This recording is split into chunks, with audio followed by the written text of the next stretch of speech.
Hi hello ಎಲ್ಲರಿಗೂ ನಮಸ್ಕಾರ. ನಾನು ನಿಮ್ಮ ಪ್ರೀತಿಯ ಮತ್ತು ವೆಲ್ಕಮ್ ಟು ದ ಚಾನಲ್. ಈ ಒಂದು ವಿಡಿಯೋದಲ್ಲಿ ಕನ್ವರ್ಟಬಲ್ ಫ್ರಿಡ್ಜ್ ಮತ್ತು ನಾನ್ ಕನ್ವರ್ಟಬಲ್ ಫ್ರಿಡ್ಜ್ ಅಂದರೆ ರೆಗ್ಯುಲರ್ ಫ್ರಿಡ್ಜ್ ಅಂತ ಏನು ಕರಿತೀವಿ, ಸೊ ಏನೆಲ್ಲ ಡಿಫರೆನ್ಸ್ ಆಗುತ್ತೆ ಅಂತ ಈ ಒಂದು ವಿಡಿಯೋದಲ್ಲಿ ಸಂಪೂರ್ಣವಾಗಿ ಮಾಹಿತಿ ನೀಡ್ತೀನಿ. ಸೊ ನೀವೇನಾದರೂ ನಮ್ಮ ಚಾನಲ್ನ ಹೊಸದಾಗಿ ನೋಡ್ತಾ ಇದ್ದೀರಾ, ಸಬ್ಸ್ಕ್ರೈಬ್ ಮಾಡ್ಕೊಂಡಲೇ ನೋಡ್ತಾ ಇದ್ದಾರೆ, ಸಬ್ಸ್ಕ್ರೈಬ್ ಮಾಡ್ಕೊಳ್ಳಿ. ಹಾಗೆ ಈ ಒಂದು ಇನ್ಫಾರ್ಮೇಷನ್ ನಿಮ್ಮ ಫ್ರೆಂಡ್ಸ್ ಅಥವಾ ಫ್ಯಾಮಿಲಿಗೆ ಶೇರ್ ಮಾಡಿ ಅಂತ ಹೇಳ್ತಾ ಸೊ ಬನ್ನಿ ವಿಡಿಯೋನ ಶುರು ಮಾಡೋಣ. ಸೊ ಮೊದಲನೇದಾಗಿ ಎಲ್ರಿಗೂ ಫ್ರಿಡ್ಜ್ ಅನ್ನೋದು ಗೊತ್ತೇ ಇರುತ್ತೆ. ಸೊ ರೆಫ್ರಿಜರೇಟರ್ ಅಂತ ಏನು ಕರಿತೀವಿ, ಸೊ ಅದರಲ್ಲಿ ಮೇಲ್ಗಡೆ ಏನು ಪೋರ್ಷನ್ ಇರುತ್ತೆ ಇದೆಲ್ಲ ಬಂದ್ಬಿಟ್ಟು ಫ್ರೀಸರ್ ಆಗಿರುತ್ತೆ. ಕೆಳಗಡೆ ಏನಿರುತ್ತಲ್ಲ ಇದನ್ನೆಲ್ಲ ಫ್ರಿಡ್ಜ್ ಅಂತ ಕರಿತೀವಿ. ಇದು ಬಂದ್ಬಿಟ್ಟು ಫ್ರಿಡ್ಜ್ ಸೆಕ್ಷನ್ನು, ಮೇಲ್ಗಡೆ ಇರೋದು ಫ್ರೀಜರ್ ಸೆಕ್ಷನ್ನು. ಸೊ ಇದರಲ್ಲಿ ಕನ್ವರ್ಟಬಲ್ ನಾನ್ ಕನ್ವರ್ಟಬಲ್ ಅಂತ ಎರಡು ಟೈಪ್ ಬರುತ್ತೆ. ಸೊ ಏನೆಲ್ಲ ಡಿಫ್ರೆನ್ಸ್ ಆಗುತ್ತೆ ಅಂತ ನಾನು ಒನ್ ಬೈ ಒನ್ ಹೇಳ್ತಾ ಹೋಗ್ತೀನಿ. ಸೊ ಸ್ಕಿಪ್ ಮಾಡದೆ ಕೊನೆವರೆಗೂ ನೋಡಿ, ನಿಮಗೆ ಸಂಪೂರ್ಣ ಅರ್ಥ ಆಗುತ್ತೆ. ಹಾಗೆ ವಿಡಿಯೋ ಇಷ್ಟ ಆದರೆ ಲೈಕ್ ಮಾಡಿ. ಸೊ ಮೊದಲೇದಾಗಿ ಯಾವುದೇ ನೀವು ಡಬಲ್ ಡೋರ್ ಫ್ರಿಡ್ಜ್ ಆಗಿರ್ಬೋದು, ಸೊ ನೀವು ತೊಗೊಳ್ತೀರಾ ಅಂದರೆ ಯಾವುದೇ ಬ್ರ್ಯಾಂಡ್ ಆಗಿರ್ಬೋದು, ಲೆಸ್ ದೆನ್ 30% ಬಂದ್ಬಿಟ್ಟು ಫ್ರೀಸರ್ ಇರುತ್ತೆ. ಕೆಳಗಡೆ 70%ವರೆಗೂ ಫ್ರಿಡ್ಜ್ ಸೆಕ್ಷನ್ ಇರುತ್ತೆ. ಸ್ಟೋರೇಜ್ ಕೆಪಾಸಿಟಿ ನೀವು ನೋಡ್ತೀರಾ ಅಂದರೆ, ಸೊ ಅದರಲ್ಲಿ ನಿಮಗೆ ಮೊದಲನೇದಾಗಿ ಹೇಳಬೇಕಂದ್ರೆ ಫ್ರೀಸರ್ ಏನಿರುತ್ತಲ್ಲ, ಮೇಲ್ಗಡೆ ಫ್ರೀಸರ್ ಸೆಕ್ಷನಲ್ಲಿ ನಾವು ಏನೇನ ಇಡ್ತೀವಿ ಅಂದರೆ ಫ್ರೋಜನ್ ಐಟಮ್ಸ್ ಇಡ್ತೀವಿ, ನಾನ್ ವೆಜ್ನ ಇಡ್ತೀವಿ. ಅಂದರೆ ಚಿಕನ್ ಆಗಿರ್ಬೋದು, ಮಟನ್ ಆಗಿರ್ಬೋದು, ಅದೇ ಥರ ಕಾಳಾಗಿರ್ಬೋದು, ರವೆ ಐಟಮ್ ಆಗಿರ್ಬೋದು, ಅಥವಾ ಪೌಡರ್ ಐಟಮ್ ಆಗಿರ್ಬೋದು, ಇದನ್ನೆಲ್ಲ ನಾವು ಮೇಲ್ಗಡೆ ಸ್ಟೋರೇಜ್ ಮಾಡ್ತೀವಿ. ಅದೇ ರೀತಿ ಐಸ್ ಕ್ರೀಮ್ಸ್ ಆಗಿರ್ಬೋದು ಫ್ರೀಸರಲ್ಲಿ ಇಡ್ತೀವಿ. ಸೊ ಅದೇ ರೀತಿ ಕೆಳಗಡೆ ಫ್ರಿಜ್ ಸೆಕ್ಷನಲ್ಲಿ ಏನೇನೆಲ್ಲ ಇಡ್ತೀವಿ ಅಂದರೆ, ಸೊ ಹಣ್ಣಾಗಿರ್ಬೋದು, ತರಕಾರಿ ಆಗಿರ್ಬೋದು, ಸೊ ಅಥವಾ ಹೂವು ಆಗಿರ್ಬೋದು, ಹಾಲಾಗಿರ್ಬೋದು, ಸೊ ಮತ್ತು ಕಾಸ್ಮೆಟಿಕ್ಸು, ಮೆಡಿಸಿನ್ಸ್ ಆಗಿರ್ಬೋದು, ಅಥವಾ ಕೂಲ್ ಡ್ರಿಂಕ್ಸ್ ಆಗಿರ್ಬೋದು, ಕೇಕ್ ಆಗಿರ್ಬೋದು, ಇದನ್ನೆಲ್ಲ ನಾವು ಕೆಳಗಡೆ ಸ್ಟೋರೇಜ್ನ ಮಾಡ್ತೀವಿ. ಮೊಟ್ಟೆ ಆಗಿರ್ಬೋದು, ಅದು ನಾನಾ ಥರ ಇಡ್ಬೋದು. ಫ್ರಿಡ್ಜ್ ಆರ್ಗನೈಸೇಷನ್ ಬಗ್ಗೆ ನಿಮ್ಗೆ ಏನಾದ್ರು ಬೇಕು ಅಂದರೆ, ಸೊ ಯಾವುದನ್ನ ಎಲ್ಲಿ ಇಡಬೇಕು ಅಂತ ಏನಾದರೂ ನಿಮ್ಗೆ ಏನಾದ್ರು ಬೇಕು ಅಂದರೆ ಕಮೆಂಟ್ ಮಾಡಿ. ಸೊ ಅದ್ರ ಬಗ್ಗೆ ನಾನು ನೆಕ್ಸ್ಟ್ ವೀಡಿಯೋದಲ್ಲೂ ಕೂಡ ಅದು ಸಪ್ರೇಟ್ ವೀಡಿಯೋ ಮಾಡ್ತೀನಿ ಫ್ರಿಡ್ಜ್ ಆರ್ಗನೈಸೇಷನ್ ಬಗ್ಗೆ. ನಾನೀಗ ಕನ್ವರ್ಟಬಲ್ ನಾನ್ ಕನ್ವರ್ಟಬಲ್ ಮಾತ್ರ ಡಿಫ್ರೆನ್ಸ್ ಹೇಳ್ತಾ ಇರೋದು. ಕನ್ವರ್ಟಬಲ್ ಫ್ರಿಡ್ಜ್ಗೆ ಮತ್ತು ನಾನ್ ಕನ್ವರ್ಟಬಲ್ ಫ್ರಿಡ್ಜ್ಗೆ ಮೊದಲನೇದಾಗಿ ಡಿಫ್ರೆನ್ಸ್ ಅಂತ ಹೇಳೋದಾದರೆ, ಇದೇನು ಫ್ರೀಸರ್ ಇರುತ್ತಲ್ಲ, ಆ ಫ್ರೀಸರ್ನ ನೀವು ನಾನ್ ಕನ್ವರ್ಟಬಲಲ್ಲಿ ನೀವು ಚೇಂಜ್ ಮಾಡ್ಕೊಳಕ್ಕಾಗಲ್ಲ, ಫ್ರೀಸರ್ ಆಗಿ ಯೂಸ್ ಮಾಡಬೇಕಾಗುತ್ತೆ. ಬಟ್ ಕನ್ವರ್ಟಬಲ್ ಫ್ರಿಡ್ಜಲ್ಲಿ ಏನಂದರೆ, ಈ ಫ್ರೀಸರ್ ನಿಮಗೆ ಬೇಡ ಅಂದಾಗ ಅದನ್ನ ಫ್ರಿಡ್ಜಾಗಿ ಕನ್ವರ್ಟ್ ಮಾಡ್ಕೊಳ್ಬೋದು. ಅಂದರೆ ನಾವೇನು ಫುಡ್ ಐಟಮ್ ಕೆಳಗಡೆ ನಾವು ಸ್ಟೋರೇಜ್ನ ಮಾಡ್ತೀವಲ್ಲ, ಸೊ ಅದನ್ನು ನೀವು ಮೇಲೇನೂ ಕೂಡ ಇಟ್ಕೊಂಡು ಯೂಸ್ ಮಾಡ್ಬೋದು. ನಿಮಗೆ ಜಾಸ್ತಿ ಸ್ಟೋರೇಜ್ ಸಿಗುತ್ತೆ. ಸೊ ಕಂಪ್ಲೀಟ್ ಪೋರ್ಷನ್ ನಿಮಗೆ ಏನು 70% ಫ್ರಿಡ್ಜ್ ಇತ್ತು, 30% ಫ್ರೀಸರ್ ಇತ್ತಲ್ಲ, ಅದು 100% ನಿಮಗೆ ಫ್ರಿಡ್ಜಾಗಿ ವರ್ಕ್ ಆಗುತ್ತೆ ಕಂಪ್ಲೀಟ್ ನೀವು ಕನ್ವರ್ಟ್ ಮಾಡ್ಕೊಂಡಾಗ. ಸೊ ಎಲ್ಲ ನೆಸೆಸಿಟಿ ಕನ್ವರ್ಟಬಲ್ ಇಲ್ಲ ಅಂದಾಗ ನೀವು ಫ್ರೀಸರ್ ಆಗಿ ಯೂಸ್ ಮಾಡ್ಕೋಬೋದು. ಸೊ ನಿಮಗೆ ಒಂದು ಮೋರ್ ಸ್ಟೋರೇಜ್, ಜಾಸ್ತಿ ಸ್ಟೋರೇಜ್ ಸಿಗುತ್ತೆ. ಸೊ ರಿಕ್ವೈರ್ಡ್ ಇದ್ದಾಗ ಯೂಸ್ ಮಾಡ್ಕೋಬೋದು. ಎರಡನೇದು ಬಂದ್ಬಿಟ್ಟು ಪವರ್ ಕನ್ಸಂಪ್ಷನ್ ನಿಮಗೆ ಸೇವ್ ಆಗುತ್ತೆ. ಅದು ಯಾವ ಥರ ಸೇವ್ ಆಗುತ್ತೆ ಅಂದರೆ, ಈಗ ಫ್ರೀಸರ್ ಎಲ್ಲ ವರ್ಕ್ ಆಗೋದು ಯಾವ ಟೆಂಪ್ರೇಚರಲ್ಲಿ ವರ್ಕ್ ಆಗುತ್ತೆ ಅಂದರೆ, -15 ಡಿಗ್ರಿಯಿಂದ -23 ಡಿಗ್ರಿವರೆಗೂ ವರ್ಕ್ ಆಗುತ್ತೆ. ಸೊ -ಡಿಗ್ರಿ ಟೆಂಪ್ರೇಚರಲ್ಲಿ ವರ್ಕ್ ಆಗೋದು ಫ್ರೀಸರ್ ಬಂದ್ಬಿಟ್ಟು. ಫ್ರಿಡ್ಜ್ ಸೆಕ್ಷನ್ ಬಂದ್ಬಿಟ್ಟು 1 ಡಿಗ್ರಿಯಿಂದ 7 ಡಿಗ್ರಿವರೆಗೂ ವರ್ಕ್ ಆಗುತ್ತೆ. ಅಂದರೆ ರೆಗ್ಯುಲರಾಗಿ ಎಲ್ಲ ಫ್ರಿಡ್ಜ್ಗಳು ಕೂಡ ನಾರ್ಮಲ್ ಟೆಂಪ್ರೇಚರ್ ಯಾವ ಥರ ವರ್ಕ್ ಆಗುತ್ತೆ, ನೀವು ಆನ್ ಮಾಡಿದಾಗ ನಾರ್ಮಲಾಗಿ ಫ್ರಿಡ್ಜ್ ಸೆಕ್ಷನ್ ಎಲ್ಲ 3 ಡಿಗ್ರಿಲಿ ವರ್ಕ್ ಆಗ್ತಾ ಇರುತ್ತೆ. ಫ್ರೀಸರ್ ಎಲ್ಲ -19 ಡಿಗ್ರಿಲಿ ವರ್ಕ್ ಆಗ್ತಾ ಇರುತ್ತೆ. ಬಿಟ್ವೀನ್ ಮಧ್ಯದಲ್ಲಿ ಮಿಡಲಲ್ಲಿ ನೀವು ರನ್ ಮಾಡ್ತೀರಾ ಅಂದರೆ. ಸೊ ಬಟ್ ನೀವು ಫ್ರೀಸರ್ ಇರೋದು ಫ್ರಿಡ್ಜಾಗಿ ಕನ್ವರ್ಟ್ ಮಾಡ್ಕೊಂಡಾಗ ಏನಾಗುತ್ತೆ ಅಂದರೆ, -ಡಿಗ್ರಿ ಇರೋದು +ಡಿಗ್ರಿಲಿ ವರ್ಕ್ ಆಗೋಕ್ಕೆ ಸ್ಟಾರ್ಟ್ ಆಗುತ್ತೆ. ಸೊ -ಡಿಗ್ರಿ ಇರೋದು +ಡಿಗ್ರಿಲಿ ವರ್ಕ್ ಆದಾಗ ನಿಮಗೆ ಆಲ್ಮೋಸ್ಟ್ ಪವರ್ ಕನ್ಸಂಪ್ಷನ್ ಕೂಡ ಸೇವ್ ಆಗುತ್ತೆ. ಸೊ ಇದರಲ್ಲಿ ನೀವು ಹೋಗ್ತೀರಾ ಅಂದರೆ, ನಾನ್ ಕನ್ವರ್ಟಬಲ್ ಫ್ರಿಡ್ಜ್ಗೆ ಮತ್ತು ಕನ್ವರ್ಟಬಲ್ ಫ್ರಿಡ್ಜ್ಗೆ ಪ್ರೈಸ್ ಡಿಫ್ರೆನ್ಸ್ ಅಂತ ಬಂದಾಗ ಆಲ್ಮೋಸ್ಟ್ 1,500, 2,000, 2,500ವರೆಗೂ ಡಿಫರೆನ್ಸ್ ಇರುತ್ತೆ. ಸೊ ಕನ್ವರ್ಟಬಲ್ ಫ್ರಿಡ್ಜಲ್ಲಿ ಅದರಲ್ಲೂ ಕೂಡ ಡಿಫ್ರೆಂಟ್ ಮೋಡ್ಸ್ ಬರುತ್ತೆ. ಕೆಲವೊಂದು 5-in-1 ಕನ್ವರ್ಟಬಲ್ ಅಂತ ಬರುತ್ತೆ, 2-in-1 ಕನ್ವರ್ಟಬಲ್ ಅಂತ ಬರುತ್ತೆ, ಜಸ್ಟ್ ಕನ್ವರ್ಟಬಲ್ ಅಂತೆಲ್ಲ ಬರುತ್ತೆ. ಅದು ಬಗ್ಗೆನೂ ಕೂಡ ನಿಮಗೆ ತಿಳಿಸ್ಕೊಡ್ತೀನಿ. ಸೊ ಈಗ ನಾನ್ ಕನ್ವರ್ಟಬಲ್ ತೊಗೊಳೋದು ವೇಸ್ಟಾ ಅಂತಲೂ ಕೂಡ ನೀವು ಕೇಳ್ಬೋದು. ಯಾವುದೇ ಕಾರಣಕ್ಕೂ ವೇಸ್ಟ್ ಅಲ್ಲ, ನಾನ್ ಕನ್ವರ್ಟಬಲ್ಲು ಕೂಡ ವರ್ತೇ ಇರುತ್ತೆ. ಸೊ ಏನಕ್ಕೆ ಅಂತ ಇವಾಗ ನಿಮಗೆ ಹೇಳ್ತೀನಿ ನೋಡಿ.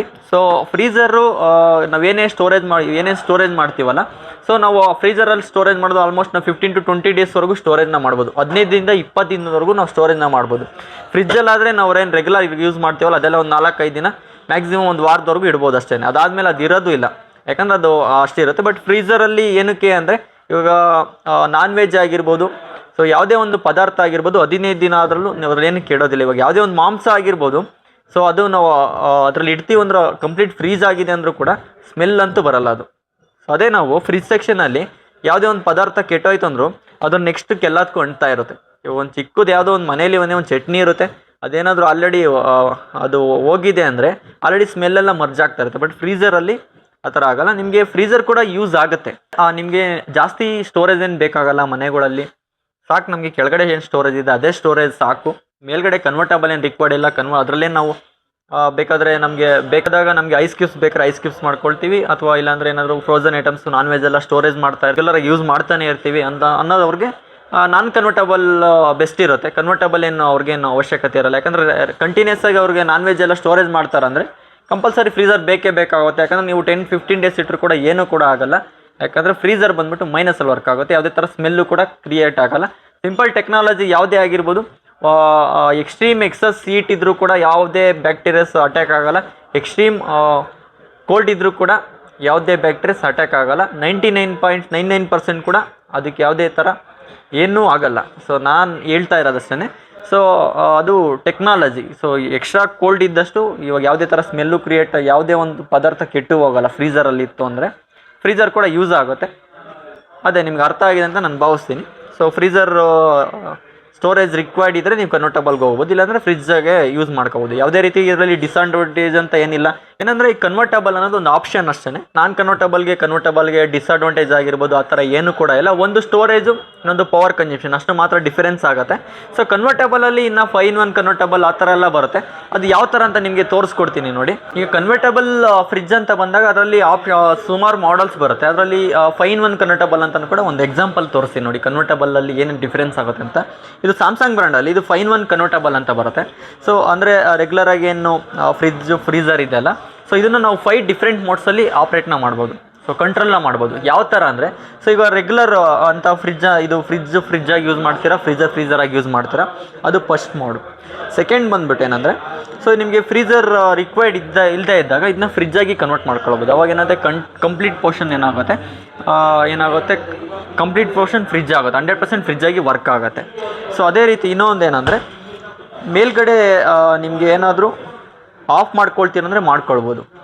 ಮೇಲ್ಗಡೆ ಪೋರ್ಷನ್ ಇದೆಯಲ್ಲ, ನಾವು ಯೂಸೇ ಮಾಡಲ್ಲ, ಇಲ್ಲ ಮನೇಲಿ ಎಲ್ಲರೂ ಟ್ರಿಪ್ ಹೋಗ್ತಾ ಇದ್ದೀವಿ, ಹೊರಗಡೆ ಹೋಗ್ತಾ ಇದ್ದೀವಿ, ಫುಡ್ ಐಟಮ್ ಜಾಸ್ತಿ ಇಲ್ಲ, ನಾವು ಕಮ್ಮಿ ಸ್ಟೋರೇಜ್ ಮಾಡ್ತೀವಿ ಅಂದರೂ ಕೂಡ ಕೆಳಗಡೆ ನೀವು ಮಾಡ್ಕೊಳ್ಬೋದು, ಮೇಲ್ಗಡೆನ ನೀವು ಆಫ್ ಮಾಡ್ಕೊಳ್ಬೋದು. ಸೊ ಅವು ಕೂಡ ಪವರ್ ಕನ್ಸಂಪ್ಷನ್ ಕೂಡ ಸೇವ್ ಆಗುತ್ತೆ. ಆಫ್ ಮಾಡ್ತೀರಂದರೆ ಆಫ್ ಮಾಡ್ಬೋದು, ಕೆಳಗಡೆದು ಮಾತ್ರ ಫ್ರಿಜ್ಜಾಗಿ ಯೂಸ್ ಆಗುತ್ತೆ. ಸೊ ಇಲ್ಲ, ನೀವು ಕೆಳಗಡೆದನ್ನ ಫ್ರಿಜ್ಜೇ ನನಗೆ ಬೇಕಾಗಿಲ್ಲ ಅಂದರೆ ಇದನ್ನ ಆಫ್ ಮಾಡಿಕೊಂಡು ಮೇಲ್ಗಡೆ ಇದೆಯಲ್ಲ ಇದನ್ನ ನೀವು ಫ್ರೀಸರಾಗಿ ಬೇಕಾದ್ರೆ ಯೂಸ್ ಮಾಡ್ಕೋಬೋದು. ಇವಾಗ ಏನೋ ಒಂದು ಐಸ್ ಕ್ಯೂಬ್ಸ್ ಎಲ್ಲ ಯೂಸ್ ಮಾಡ್ತಾ ಇರ್ತಾರೆ, ಇಲ್ಲ ಫ್ರೋಜನ್ ಐಟಮ್ಸ್ ಇರುತ್ತೆ, ಅದನ್ನು ಮಾತ್ರ ನಾನು ಸ್ಟೋರೇಜ್ ಮಾಡಬೇಕು, ಫ್ರಿಜ್ ಐಟಮ್ ನನಗೇನು ಬೇಡ ಅಂದಾಗ ಸೊ ಇದನ್ನು ಮಾತ್ರ ಯೂಸ್ ಮಾಡಿ ಕೆಳಗಡೆದು ಮಾತ್ರ ಆಫ್ ಮಾಡ್ಕೊಳ್ಬೋದು.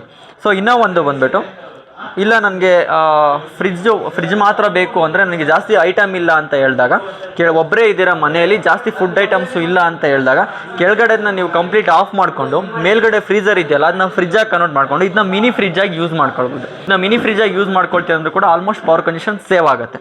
ಸೊ ಈ ಥರ ನೀವು ಡಿಫ್ರೆಂಟ್ ಮೋಡ್ಸಲ್ಲಿ ನೀವು ಕನ್ವರ್ಟ್ ಮಾಡ್ಕೊಂಡು ಯೂಸ್ ಮಾಡ್ಬೋದು. ಇದೆಲ್ಲ ನಿಮಗೆ ಆಪ್ಷನ್ ಅಷ್ಟೇ. ಸೊ ನಿಮಗೆ ಇದೆಲ್ಲ ಯೂಸ್ ಮಾಡ್ತೀರಾ ಅಂದರೆ ಕನ್ವರ್ಟಬಲ್ಗೆ ಹೋಗ್ಬೋದು. ಇದೆಲ್ಲ ಅಡಿಷ್ನಲ್ ಫೀಚರ್ಸ್ ಆಗಿರುತ್ತೆ. ಇಲ್ಲ ನಾವು ಒನ್ ಟೈಮ್ ಮನೇಲಿ ತೊಗೊಂಡೋಗಿಟ್ರೆ ನಾವು ಮತ್ತೆ ಏನು ಚೇಂಜೇ ಮಾಡಲ್ಲ ಅನ್ನೋದಾದರೆ ಒಂದು ಕನ್ವರ್ಟಬಲ್ ಅಥವಾ ನಾನ್ ಕನ್ವರ್ಟಬಲ್ 2 ಆಪ್ಷನ್ ಇರುತ್ತೆ. ಸ್ಪೇಸು ಮತ್ತು ಪವರ್ ಕನ್ಸಂಪ್ಷನ್ ಮೇಲೆ ಡಿಫರೆನ್ಸ್ ಇರುತ್ತೆ ಮೇನ್ ಆಗಿ ಅಷ್ಟೇ. ಸೊ ಇಲ್ಲಿಗೆ ನಿಮಗೆ ಅರ್ಥ ಆಗಿರುತ್ತೆ ಅಂತ ನಾನು ಭಾವಿಸ್ತೀನಿ. ಇದ್ರ ಮೇಲೆ ನಿಮಗೆ ಏನಾದರೂ ಡೌಟ್ ಇತ್ತು ಅಂದರೆ ಕಮೆಂಟ್ ಮಾಡಿ, ಅದಕ್ಕೆ ನಾವು ರಿಪ್ಲೈ ಮಾಡ್ತೀವಿ, ಅಥವಾ ಇಲ್ಲಾಂದರೆ ಸಪ್ರೇಟ್ ವೀಡಿಯೋ ಮಾಡಿಕೊಡ ನಿಮಗೆ ತಿಳಿಸ್ಕೊಡ್ತೀವಿ ಅಂತ ಹೇಳ್ತಾ, ಸೊ ಈ ಒಂದು ವಿಡಿಯೋನ ಮುಗಿಸ್ತಾ ಇದ್ದೀನಿ. ಧನ್ಯವಾದಗಳು.